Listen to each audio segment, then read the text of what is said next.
Welcome to a new episode of the EADVpodcast. Join host Professor Jan Gutermuth in conversation with Professor Christoffer Gebhardt as they delve into the evolving science behind melanoma prognosis. Together they explore clinical staging, histopathological insights, and the potential of molecular and genetic biomarkers in predicting patient outcomes. With a focus on personalized medicine and cutting-edge diagnostic tools, this episode highlights how innovation is shaping prognosis accuracy and guiding treatment decisions. But before we get into it, we would like to remind you that EADV is calling for submissions on personalized medicine in dermatology.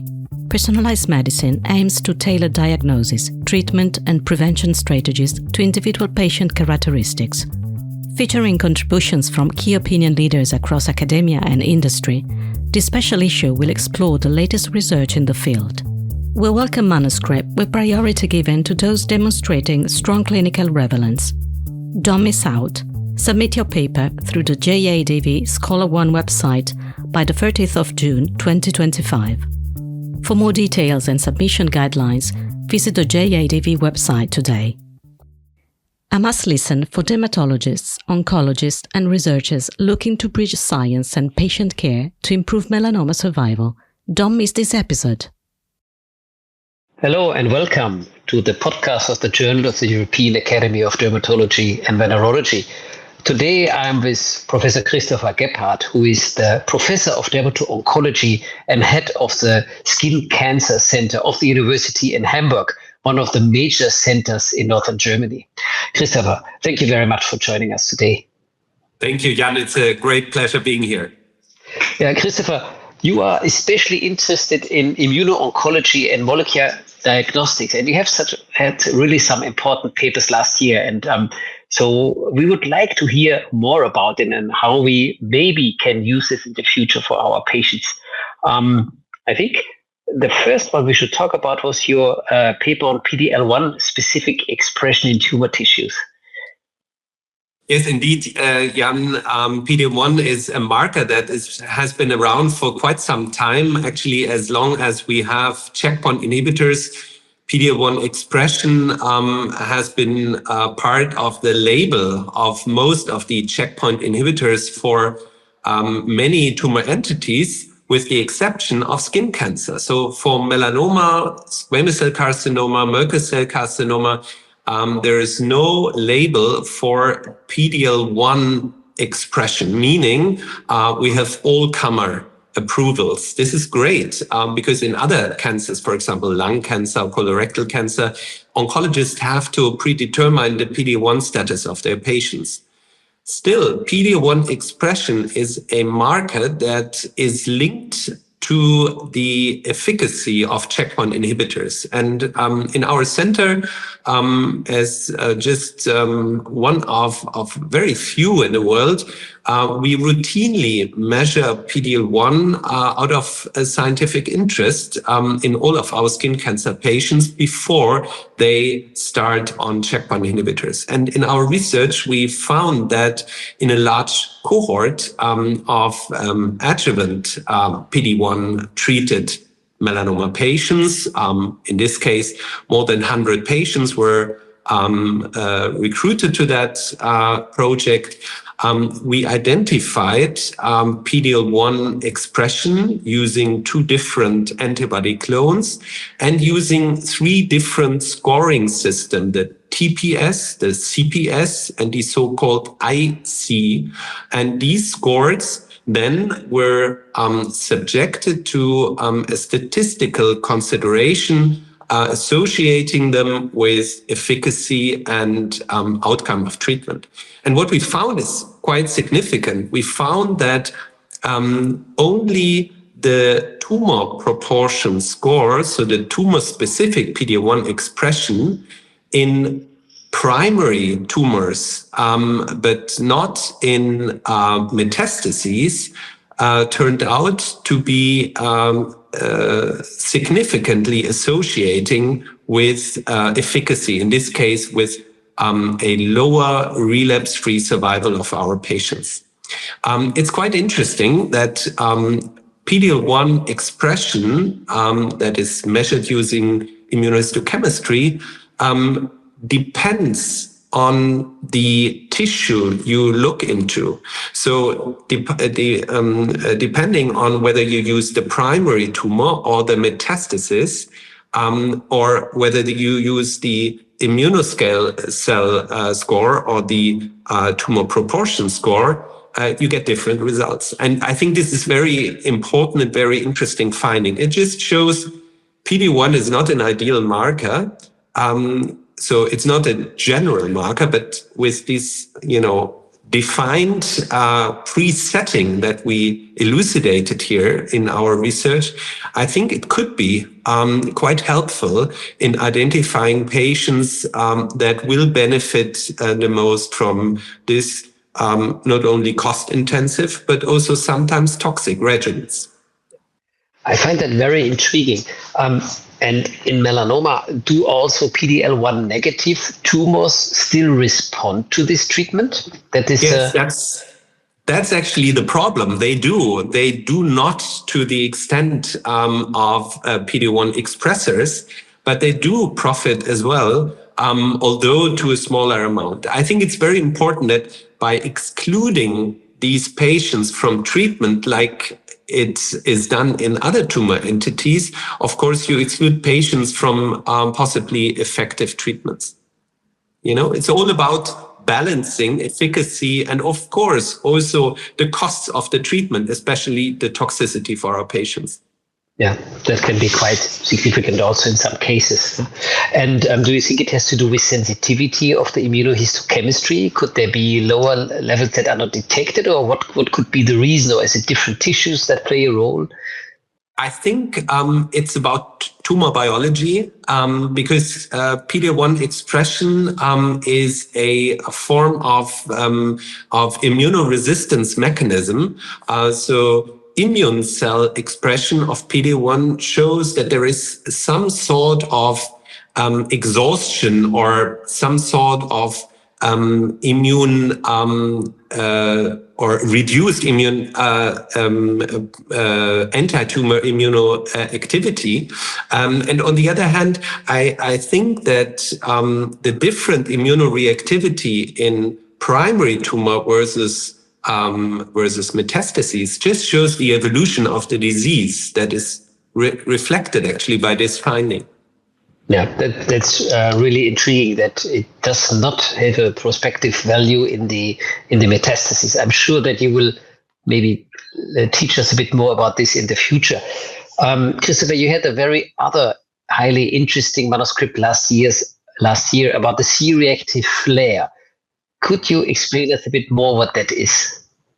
Yeah, C-reactive flare is actually a finding that came out of the research from colleagues studying renal cell cancer. And CRP, C-reactive protein, an acute phase protein that marks an active inflammation in the patient's body, is also linked to the immune activation that follows the start with checkpoint inhibition in cancer patients. And the finding that was done by these and published by the colleagues on renal cell cancer, we just subjected to melanoma, and actually we found about the same. CRP flare is a term that describes the dynamic of CRP during the early phase of the treatment with checkpoint inhibitors. In this case, it's defined as the doubling of baseline CRP within roughly 30 days, so within the first months,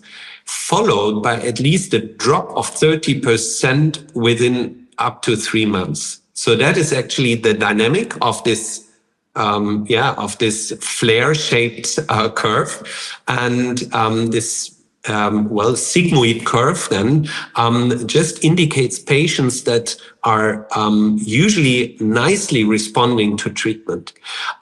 There's also another kind of group of responders. They are called, or we term them CRP responders, These are the patients that have no doubling of the CRP, but a drop of CRP by at least 30% within the first 3 months. So these are also responding patients. Non-responders usually have an increase of CRP over time. So we have CRP flare, we have CRP responders, and we have CRP non-responders, and they nicely link to the response, the efficacy towards checkpoint inhibition in metastatic melanoma. We actually studied 2 groups. First, advanced melanoma patients, so metastatic melanoma that are non-resectable and that usually receive their first-line checkpoint inhibition treatment. And second, a cohort consisting of patients with resected melanoma, stage 2 to 3, that received adjuvant anti-PD-1 monotherapy.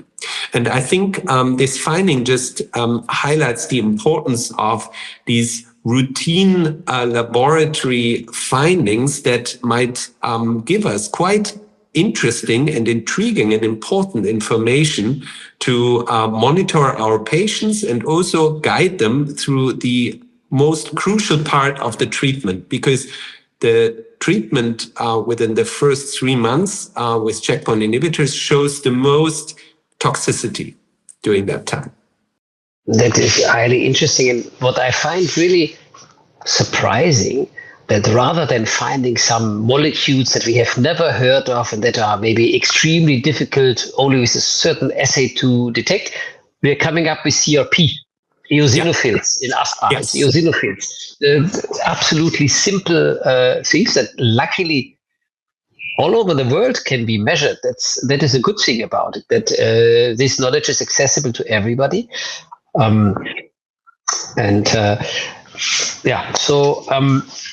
Whatever. I think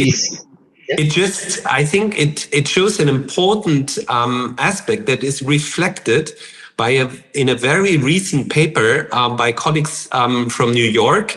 It's a paper in Nature, actually, and they have shown that by feeding a machine learning with clinical routine data, so routine blood tests and clinical data of cancer patients of different entities, including melanoma.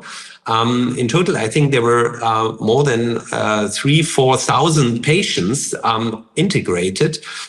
They found that very simple lab tests like chloride, albumin, hemoglobin, ECOG performance status, and eosinophils actually show the highest impact on predicting efficacy to checkpoint inhibitors. So sometimes the easiest things, the easiest parameters that we use in the routine, when combined or used wisely, will be quite informative. I think that is a very important statement, and I think it also teaches us to remain good clinicians, to keep very good point. Yeah, I'm with you. Yeah. So highly interesting. Again, CRP. Suddenly interesting. When I studied medicine, I was told that this is only important in the context of bacterial infection, and now it is predicting response to immunotherapy. Another point we wanted to talk about today are the S100 proteins, because with them as a biomarker, you have some other exciting data, Christoffer. Yes, we just published on this subject that I work on since quite some time. S138, A9, they are a heterodimer that is also called calprotectin. And this calprotectin heterodimer is actually a major neutrophil product that is released upon stress and, of course, also death of neutrophils in the context of inflammation, but also in the context of cancer. And in that context, we studied these proteins heavily and also their signaling via the receptor for advanced glycation end products and toll-like receptor 4 and 2. But in this case, we used S100A and 9 as a marker that might predict the outcome of checkpoint inhibition in melanoma. in advanced melanoma patients. And in our study that was recently published, we found that indeed elevated levels of S138 and 9 at baseline, but also increasing levels during the first 3 months of treatment correlate with a poor prognosis of patients receiving checkpoint inhibitors. So these patients do not profit from checkpoint inhibition as much as patients with lower or decreasing levels of S138 and 9. So it just highlights again the importance of understanding innate immunity, and in this case, neutrophils as immunosuppressive players in the context and the multicellular context of the tumor microenvironment that is very important for the mode of action of checkpoint inhibition. That's really exciting. So now you have a negative predictor. We have talked about 2 positive predictors, 1 negative predictor. And of course, the question is, can you combine them? Yes. Would that be better? Yes, this is something that we are continuously doing. We are actually also feeding a machine learning system that we have set up with colleagues from the our bioinformatics department. And in the end, we hope that we'll come up with a meaningful signature that integrates all these different hypothesis-driven, but also non-hypothesis-driven biomarkers, and will give us informative information that is needed to select patients for the most optimal treatment and treatment sequence. We'll see. Fantastic. I can just pops into my mind. If I would be a beginner in my career, I would apply for a job at your department. This is really exciting what you're doing. Fantastic. Yeah, this is very kind of you. But I have to say, you're coming from the area of dermatoimmunology, immunodermatology. I'm coming more from the field of immuno-oncology or oncoimmunology, but I think both worlds, they're coming closer together, and this is a wonderful time being a dermatologist, because Absolutely. Inflammation research and dermato-oncology research, they are nicely coming together now, and it's actually immunotherapy that links us both. It's whether you call them biologicals or anti-melanoma immunotherapies, they're more or less very, very similarly when it comes to side effects, to the management, and we learn a lot about the immune system, and therefore I think again best times to collaborate.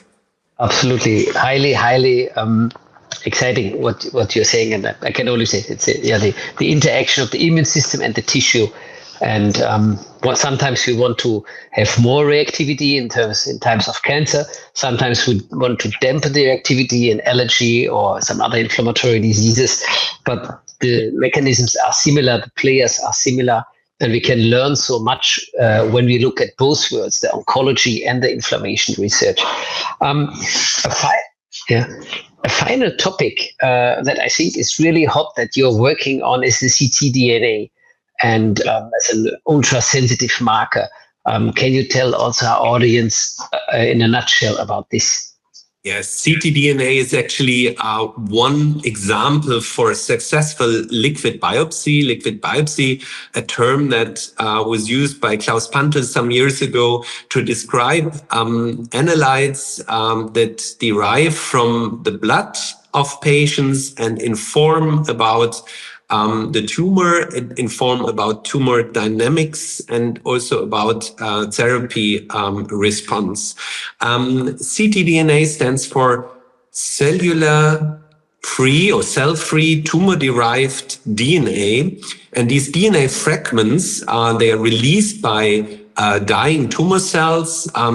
They circulate the bloodstream for usually just a few minutes, up to 2 hours, and they can be picked up by highly sensitive methods and studied using technologies such as digital droplet PCR and also NGS-based analyses, and the levels of ctDNA, and especially the dynamics of the ctDNA, they are informative to tumor response towards treatment, but also to tumor resistance towards a certain therapy. But they also inform about minimal residual disease, for example, or they can be informative for selecting patients that are at highest risk for relapse, for example, for adjuvant treatment.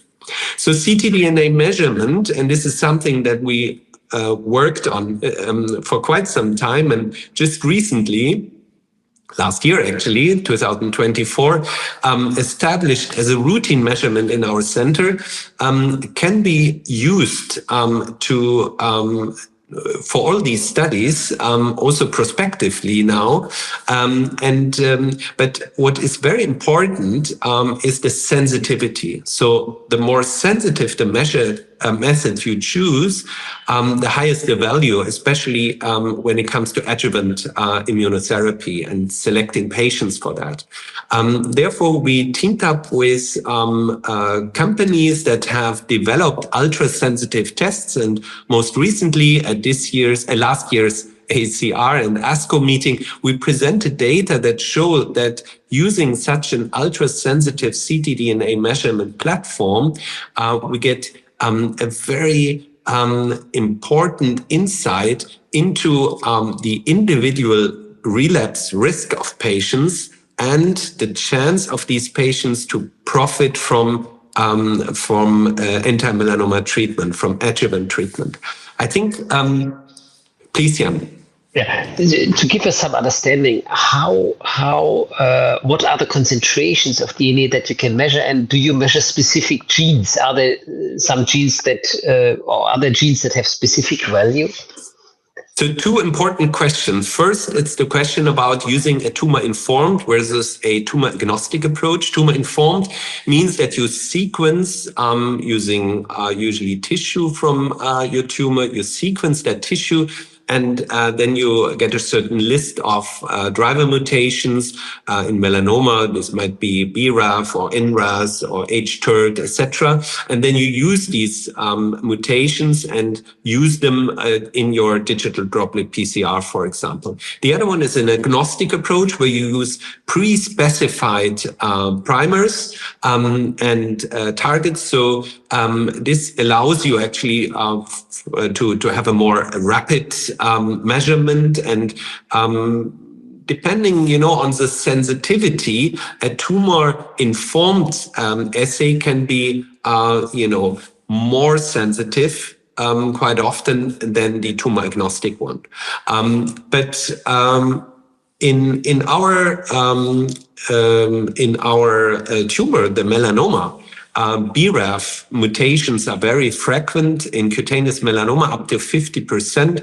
So using only a BRAF mutant test, as we have done many years back in retrospective biobank analyses, is also quite informative, But nowadays, with our tests, we can detect up to 85-90% of the patients in a tumor-informed, and more or less 100% of the patients in a tumor-agnostic one. Yes, the sensitivity is measured in parts per million, and in this case means the number of ctDNAs per cell-free DNA in general, meaning not only tumor-derived, but also derived from healthy cells, for example, during the physiological growth and despair of cells, and also, of course, by maybe inflammation in the patient's body. And this ratio is actually depicted in ppm, and usual sensitivity is 100 ppm with digital droplet PCR, and with these ultra-sensitive ctDNA tests, we go down to 1 ppm. So this is a like a new era now, where we can really dig deep into minimal residual disease in a patient's body. So you can really go to the needle in the fascinating. haystack. Yeah, fantastic. Christoffer, I think this was a wonderful summary on what is going on in modern diagnostics, molecular diagnostics in dermato-oncology. We talked about PD-L1 specific expression in primary tumors as a positive predictor for treatment response with checkpoint inhibitors. Also the C-reactive flare, interestingly, by going up or by going down, it can have, I learned it can have a positive predicting value. We had it about the negative markers, the S100 proteins, and then finally this ultra-sensitive ctDNA technology. And it's all highly, I have to say, fascinating. You're using a lot of AI, I have learned. So I think we should encourage every young dermatologist interested in these topics to maybe contact you. Sorry, I'm giving you a lot of work now. Of course, feel free. And I would like to thank you, Christoffer. Is there anything you would like to, as a last message to our audience? I think we are just looking back in immuno-oncology, in dermato-oncology, to an era that with a lot of revolutions of new treatments, so checkpoint inhibitors, but also targeted treatments using BRAF and MEK inhibitors. So these are wonderful achievements, but now we are entering the new era of molecular diagnostics, because what I think is needed to put all the horsepower of our very effective treatments that are sometimes quite toxic, unfortunately, to put them on the road, and specifically on the right path, and to individualize, to personalize this path for all of our patients. We need molecular diagnostics, we need biomarkers, and this is the era now to find the best treatment, to find the best treatment sequence for our patients, and this is only possible with molecular diagnostics. So I think this is the perfect word to close today's edition of the EADV podcast. Thank you to our listeners, and thank you to Christoffer Gebhardt from Hamburg. Thank you very much, and bye-bye. Bye-bye. We would like to give a special thank you to all our listeners. If you haven't already, make sure you subscribe on Apple Podcasts, follow us on Spotify, or otherwise find us on any major podcast provider. We appreciate you joining us and look forward to presenting more interviews, research, and other topics of merit. Until the next episode, take care of your skin.